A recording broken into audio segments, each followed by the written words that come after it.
नमस्कार प्रेक्षकांनो, लक्ष्मीच्या पावलांनी या मालिकेच्या येणाऱ्या भागामध्ये जबरदस्त असा ट्विस्ट येणार आहे. तर प्रेक्षकांनो, आपण बघितलं की इथे कलाचा जो संशयी स्वभाव आहे, त्यामुळे ती इथे काही गोष्टींच्या मुळाशी जाण्याचा प्रत्येक वेळेला प्रयत्न करत असते. इथे आता अद्वैतला सुद्धा खोट्या केसमध्ये राहुलने फसवलेलं असतं. तर इथे आता हिऱ्यांच्या केसमध्ये अद्वैतला निर्दोष सिद्ध करण्यासाठी कलाने खूप जास्त एफर्ट्स घेतलेले असतात आणि शेवटीला कोर्टामध्ये वेंडरने राहुलचं नाव न घेता सगळा आरोप स्वतःवरती घेतलेला असतो. पण सत्य समोर आलेलं असतं की इथे अद्वैत निर्दोष आहे.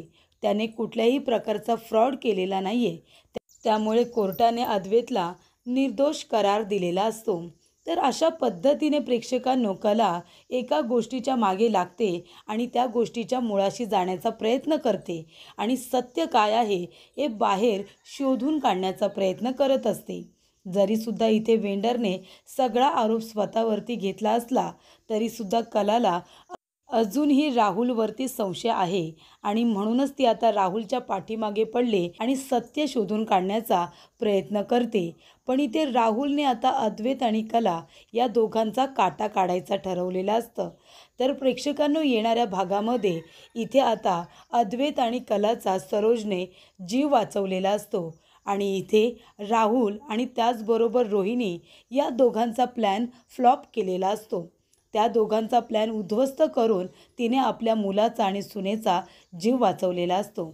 आणि त्याचबरोबर प्रेक्षकांनो, इथे अनामिकाने सोहमला उद्ध्वस्त करण्याचा जो काही डाव रचलेला असतो तो कलाने हाणून पाडलेला असतो.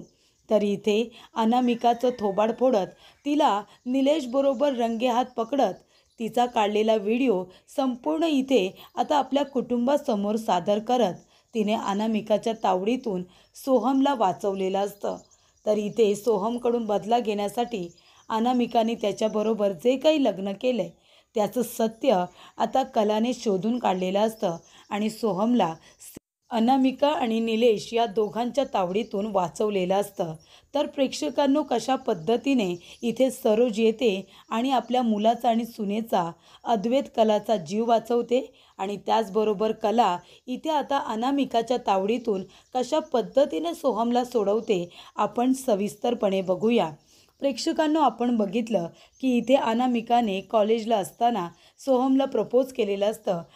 पण त्यावेळेला इथे सोहमने तिचं प्रपोजल आता झिडकारलेलं असतं. त्याने तिला नकार दिलेला असतो. अनामिका आता इगोइस्टिक मुलगी आहे. त्यावेळेला सोहमने मला नकार दिला होता ही गोष्ट ती अजूनही विसरलेली नसते आणि योगायोगाने ज्या वेळेला त्या दोघांची भेट होते तेव्हा सोहम तिच्याबरोबर खूपच चांगला वागतो. तेव्हा इथे आता अनामिकाने तेव्हाच विचार केलेला असतो की आता काही झालं तरीसुद्धा सोहमकडून बदला घ्यायचा. त्याने या अनामिकाला नकार दिला होता ना, मग आता सोहमला उद्ध्वस्त करून टाकायचं.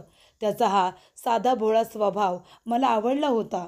कॉलेजमध्ये तो खूपच जास्त इनोसंट असायचा म्हणून मी त्याला प्रपोज केलं होतं ना. पण आता त्याचा हा शांत स्वभाव कसा मी आता वाईट वृत्तीमध्ये बदलते तो बघाच. म्हणजे इथे तो शांत राहत असतो, सगळ्यांना रिस्पेक्ट करत असतो, पण आता त्याची ही बाजू सगळ्यांना दिसणारच नाही असं अनामिका काहीतरी करत असते. ती इथे सोहमला आता अग्रेसिव्ह बनवत असते, रागीट बनवत असते, उद्धट बनवत असते. म्हणजे सगळ्यांच्या नजरेतून ती सोहमला पाडण्याचा प्रयत्न करत असते. ती सोहमला दारू प्यायला सांगत असते.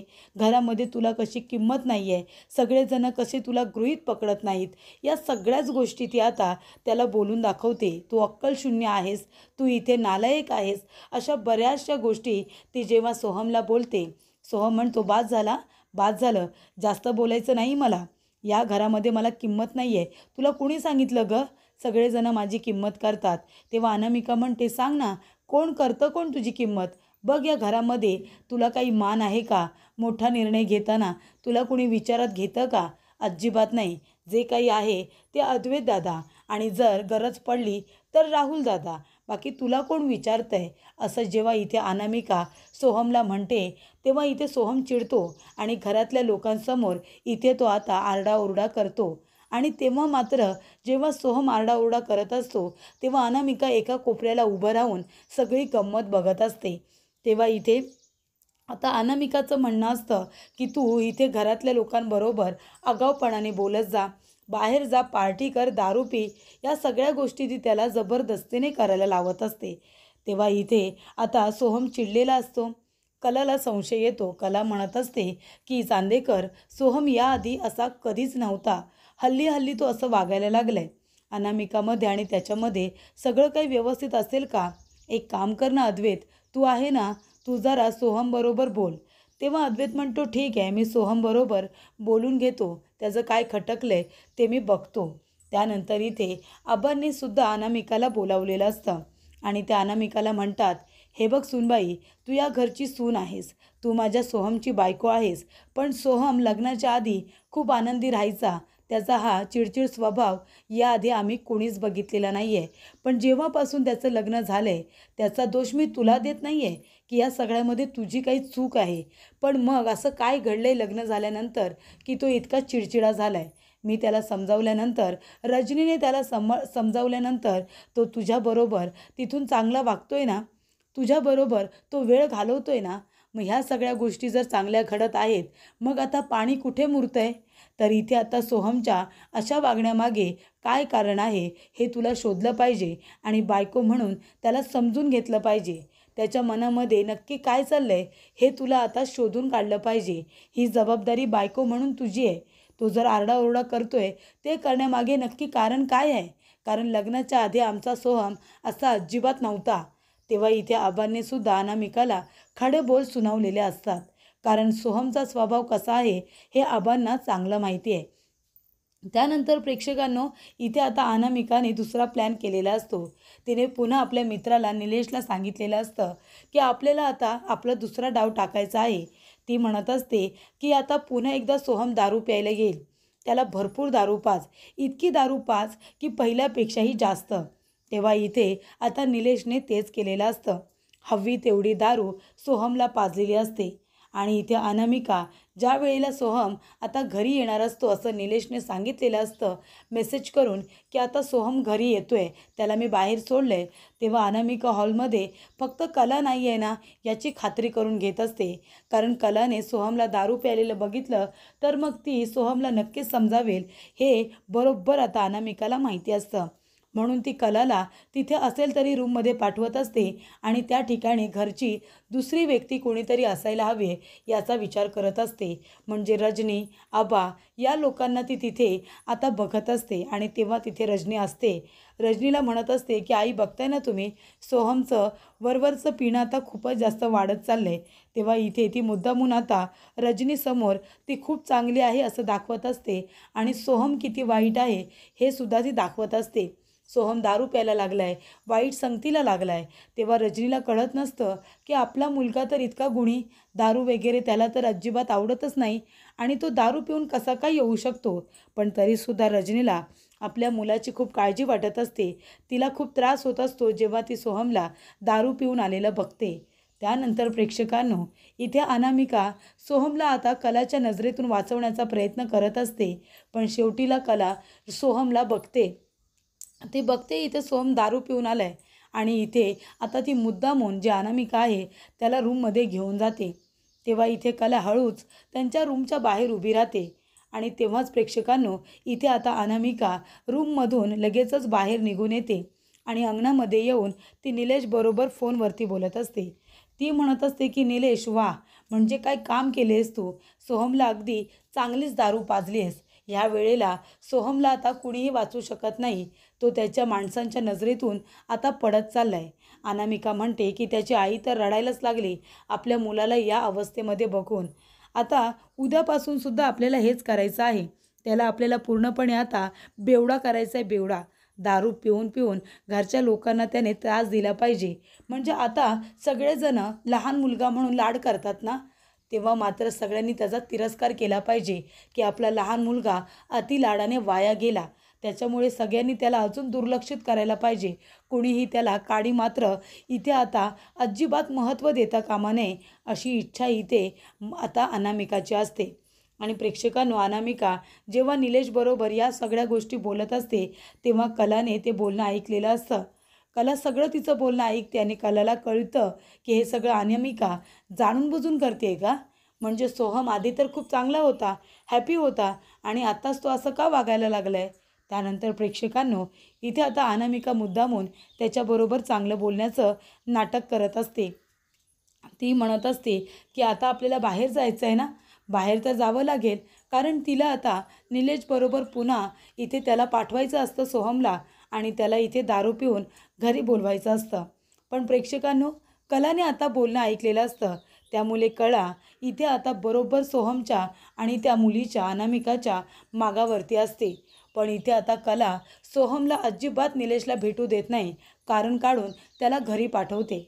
म्हणत असते की तुला घरी बोलावले, तुझी तब्येत ठीक नाही आहे ना, तू आता उन्हातान्हात फिरू नको.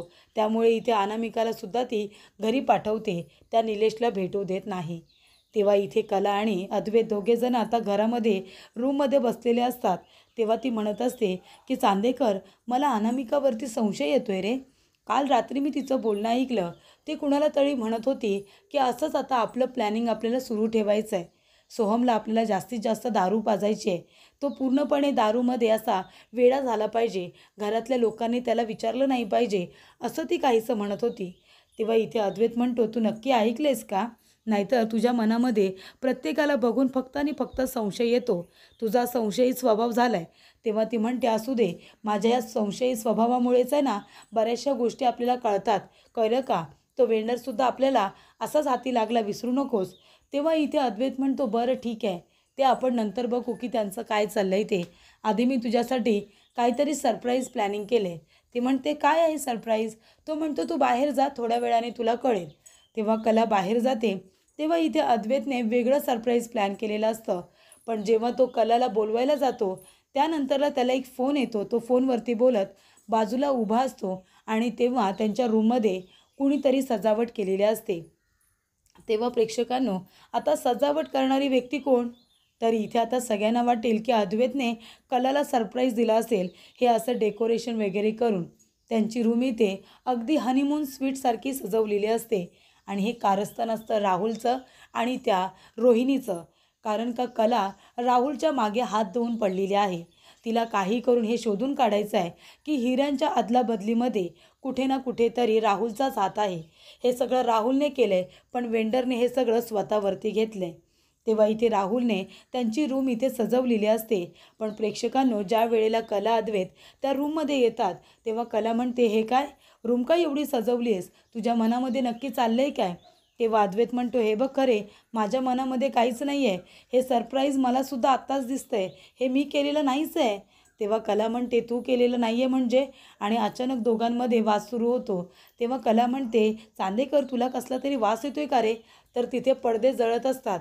पडदे जळल्याचा वास येत असतो आणि तेवढ्यातच प्रेक्षकांनो, हळूहळू आता रूमला आग लागते. तेव्हा इथे बाहेरून आता राहुलने कडी लावून घेतलेली असते, कारण त्याला आता कलाचा कायमचा काटा काढायचा असतो. त्यानंतर प्रेक्षकांनो, त्या ठिकाणी आता दाराची कडी लावलेली असते आणि अद्वैत कला जोरजोरात ओरडत असतात. तेव्हा इथे आता सरोज धावत पळत येते आणि कडी उघडते, तर दारामधून इतकी अशी आग आता बाहेर फेकली जाते. तेव्हा इथे कला आणि अद्वैत स्वतःचा जीव वाचवत तिथून कसेबसे बाहेर पडतात. त्यानंतर प्रेक्षकांनो, सरोज म्हणत असते, हे काय रूमला आग कशी काय लागली? तेव्हा अद्वैत म्हणतो, आई, अगं आम्हालासुद्धा माहिती नाही आहे, मी तर वेगळं सरप्राईज दिलं होतं. तेव्हा इथे आता सरोज म्हणत असते की हे सगळं कारस्थान कुणी केलं? या मुलीने केलं असेल. ती म्हणते, मला तर माहितीच नाही आहे, मला चांदेकर सरप्राईज देत होता. तेव्हा इथे अद्वैत म्हणतो, बरं ठीक आहे, काही हरकत नाही, आपण एक काम करूया, मी तुझ्यासाठी जे सरप्राईज दिलं होतं ना, मी परत ते करतो. आणि इथे अद्वैतने तिच्यासाठी कॉफी बनवलेली असते स्वतःच्या हाताने. तो कॉफी बनवतो, तिच्यासाठी घेऊन येतो. आता रूममध्ये अंधार झालेला असतो. तेव्हा इथे मेणबत्त्या लावून दोघेजणं कॉफी पितात. आजूबाजूला आग लागलेली असते. तेव्हा ते दोघेजणं आता खाली गादी टाकतात आणि त्या गादीवरती झोपलेले असतात. तर इथे अशा पद्धतीने आता दोघंजणं रोमॅन्टिक झालेले असतात. इथे आपल्याला अद्वैत थोडा रोमॅन्टिक झालेला दिसतो, पण त्यानंतरला दोघेही आता शांतपणे झोपून जातात. तर प्रेक्षकांनो, कलाच्या मनामध्ये आता फक्त एकच विचार चालू असतो की इथे कशा पद्धतीने सोहमला उद्ध्वस्त करायचं, त्यासाठीच ती तिथे आली, त्याला वेडं करायला. घरामध्ये अक्कल शून्य ठरवायला.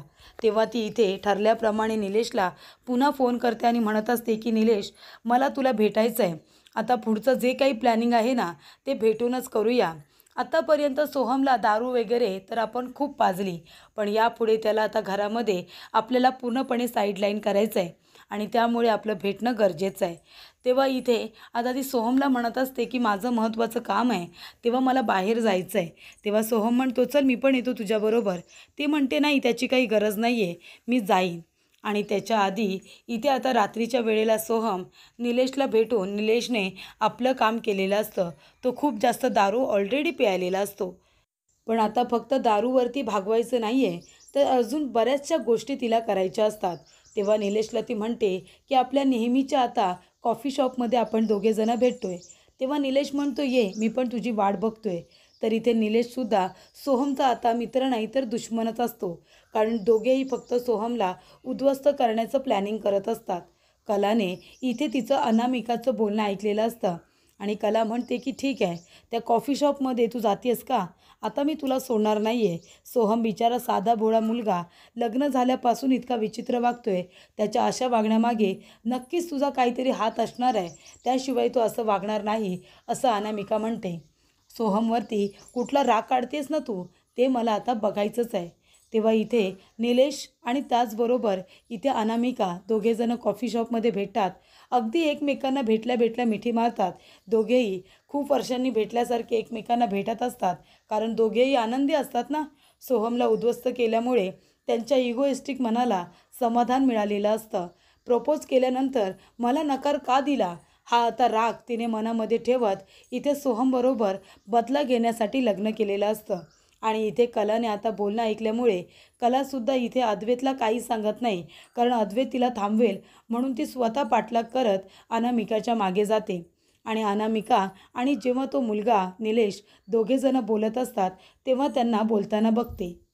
तेव्हा दोघेजणं सोहमबद्दलच बोलत असतात, एकमेकांना टाळ्या देत असतात, हसत असतात. कशा पद्धतीने सोहमचं आयुष्य उद्ध्वस्त करायचं याबद्दल बोलत असतात. तेव्हा इथे आता लगेच अनामिका म्हणते, कॉलेजमध्ये असताना काही मुलं माझ्या मागे होती, पण मी आज सोहमला प्रपोज केलं आणि त्याने मला रिजेक्ट केलं. मग आता भोग आपल्या कर्माची फळं. आता बघितलंस ना, त्याला ती काजल आवडत होती, पण मी त्या दोघांना एकमेकांपासून तोडलं. त्याला त्याचं प्रेम मी मिळू दिलं नाही, तेव्हा त्याने मला रिजेक्ट केलं होतं ना. मग आता त्या काजलला आणि त्याला मी दोघांना एकमेकांपासून वेगळं केलं, कारण ते दोघेजण एकमेकांवरती प्रेम करत होते, हे मला कळलं होतं. तेव्हा इथे अनामिकाने हे सगळं फुल प्रूफ प्लॅनिंग करून केलं आहे, हे आता कलाच्या लक्षात येतं. आणि म्हणूनच कला त्या दोघांचा आता बोलतानाचा व्हिडिओ तयार करते. पूर्णपणे ती आता व्हिडिओ तयार करते, पुरावा म्हणून आपल्या मोबाईलमध्ये ठेवते आणि म्हणते की अच्छा, म्हणजे अनामिका इथे भोल्या बाबड्या सोहमला उद्ध्वस्त करायला आली का? तर कॉलेजमध्ये असताना तिच्या इथे प्रपोजलला नकार दिला म्हणून. ठीक आहे अनामिका, तुझा हा भोळा बाबडा चेहरा आहे ना, आता सगळ्यांच्या समोर आणते. त्यानंतर इथे अनामिका घरी आलेली असते. तेव्हा अनामिका घरी आल्यानंतर इथे आता कला म्हणत असते, ये अनामिका ये, कुठे गेली होतीस तू? तेव्हा ती म्हणते माझं काम होतं म्हणून गेले होते. ती म्हणते अच्छा, निलेशला भेटायला गेली होतीस का? तेव्हा अनामिका म्हणते तुम्हाला कसं काय माहिती? तेव्हा कला म्हणते कारण मी सुद्धा तिथे आले होते तुझा पाठलाग करत. तेव्हा अनामिका म्हणते तुम्ही का माझा पाठलाग केलात? तेव्हा कला म्हणते अगं असं काय बोलतेस तू, काल रात्री तुम्ही दोघेजणं सोहमला उद्ध्वस्त करण्याच्या गोष्टी करत होता ना, तेव्हा मी तुझं बोलणं ऐकलं होतं. तेव्हा ती विचारते सोहम तू मला सांग, अनामिकाने तुला प्रपोज केलं होतं का कॉलेजला असताना? तेव्हा सोहम म्हणतो हो केलं होतं. तेव्हा कला म्हणते आणि तू तिला नकार दिला होतास, रिजेक्ट केलं होतंस ना तिला? तेव्हा सोहम म्हणतो हो. तेव्हा कला म्हणते अरे त्याचाच बदला घेण्यासाठी तर तिने तुझ्याबरोबर लग्न केलं आहे. आणि तुझा तो मित्र आहे का निलेश, अरे निलेश आधी कॉलेजमध्ये असताना त्याच्याबरोबर तुझं एकदा भांडण झालं होतं ना, आणि त्यानंतरला त्याने तुला उद्ध्वस्त करण्याची शपथ घेतली होती. आणि म्हणून निलेश आणि अनामिका तुला इथे आता पूर्ण वेडं करण्यासाठी आणि घरातल्यांच्या नजरेमध्ये अक्कल शून्य ठरवण्यासाठी इथे आलेले आहेत. त्यामुळे हा व्हिडिओ बघा सगळेजणं, की अनामिकाचं प्लॅनिंग सगळ्यांनी ऐका. तेव्हा इथे निलेश आणि अनामिकाने सोहमला उद्ध्वस्त करण्याचं जे प्लॅनिंग केलेलं असतं ते कला आता सगळ्यांना दाखवते आणि अनामिका काही बोलायला जाणार तेव्हा कला जोरदार अनामिकाच्या थोबाडी देते आणि म्हणते, लाज नाही वाटत? सोहमसारख्या साध्या भोळ्या मुलाला फसवायला तुला लाज नाही वाटत? त्याचं काजलवरती प्रेम होतं हे माहिती असून देखील तू त्या दोघांना एकमेकांपासून वेगळं केलंस. कारण का? त्याचं प्रेम त्याला मिळू नये म्हणून. तेव्हा कला म्हणते की सोहमच्या अशा वागण्याच्या मागे इथेही अनामिकाच आहे. अनामिकानेच त्याला भडकवले म्हणून तो सारखा असा वागत असतो. तेव्हा इथे सोहम म्हणतो, कला वहिनी अगदी बरोबर बोलतेस तू. ही अनामिकाच माझ्या नको ते डोक्यामध्ये भरवत असते आणि तिचं माझ्यावरती अजिबात प्रेम नाही आहे. तेव्हा इथे आबा म्हणतात, अनामिका तू जे काही वागलेस ते अत्यंत चुकीचं आहे.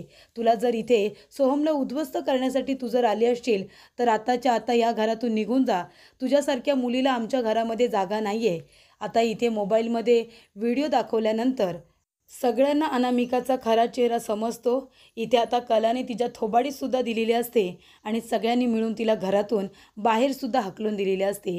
अशा रीतीने कलाने इथे अनामिका आणि निलेश यांच्या तावडीतून सोहमला वाचवलेलं असतं. त्यांच्या या उद्ध्वस्त करण्याचा हेतू तिने अगदी हाणून पाडलेला असतो.